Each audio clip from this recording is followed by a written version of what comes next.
The sun spilled through the towering windows of Liberty Crown Bank, catching every edge of the marble floors and polished counters. It looked like wealth had been frozen into stone and glass. But when Maya Cross walked in, she brought something the room had never seen before. Calm, collected and precise, her footsteps echoed with authority, not desperation. Her tailored black suit did not scream status, but it whispered something louder: power. Heads turned, not because of noise, not because of the flash, because of presence. Maya did not need to speak to be heard. Her silence was louder than most people's shouting. The teller, Marissa, a young woman in a navy blouse, caught a glimpse of the check in Maya's hand. $250,000. Her fingers trembled just slightly when she reached for it. One blink, one dry swallow. Then she forced out the line, "I will need to get a manager." No reaction, no raised brow. Maya had seen this scene before, played it too many times from the other side of the glass. She simply stood still, posture perfect, breathing steady, eyes unmoved. Manager Thomas Reed approached with the posture of practiced charm, but his eyes betrayed him. A flicker of hesitation, a shadow of doubt. He reached for the check, like it might bite him. "Ma'am," he said, smiling without warmth, "where exactly did you receive this check from?" Maya's answer came swift and even. An investor. That was it. No explanation, no apology, no emotion. Thomas Reed's lips twitched, his fingers curled just slightly. "I've contacted security and the FBI." Still, Maya did not speak. She nodded once, slowly. The way generals do when they already know how the war ends. The air shifted. 2 minutes later, the doors opened again. 2 men in dark suits stepped inside, calm but commanding. Their presence sliced through the thick silence like a razor.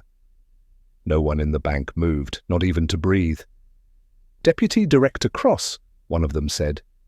The entire bank froze. Marissa's pen slipped from her hand and hit the floor.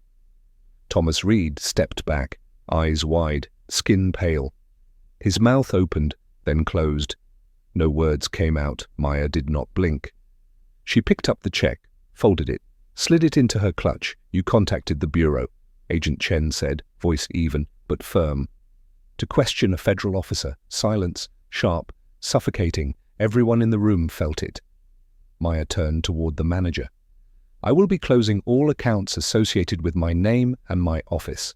No yelling, no chaos, just finality, the kind that ends careers." She walked out. The click of her heels on the marble sounded like a sentence being written. No one followed, no one dared. Behind her, the weight of what had happened settled like a slow-building storm.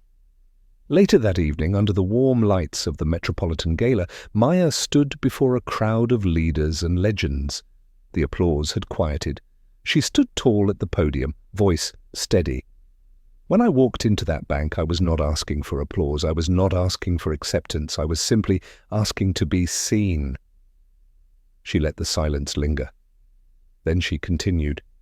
"What I received instead was suspicion. A response scripted long before I stepped through those doors. A script too many of us have been forced to memorize." The room leaned in. "But when assumption meets truth," she said, eyes locked with the audience, "only one survives." Silence, and then thunderous applause, because Thomas Reed had not just made a mistake, he had made a statement, and that statement would echo far longer than he imagined, because Maya Cross had not walked into that bank seeking validation. She had walked in already knowing exactly who she was, and now the world did too. Thank you for reading. Like, share, and subscribe if you believe in telling stories that break barriers, rewrite narratives, and uplift voices that matter. Let us reach 10,000 subscribers together and continue shining light on the truth, one story at a time.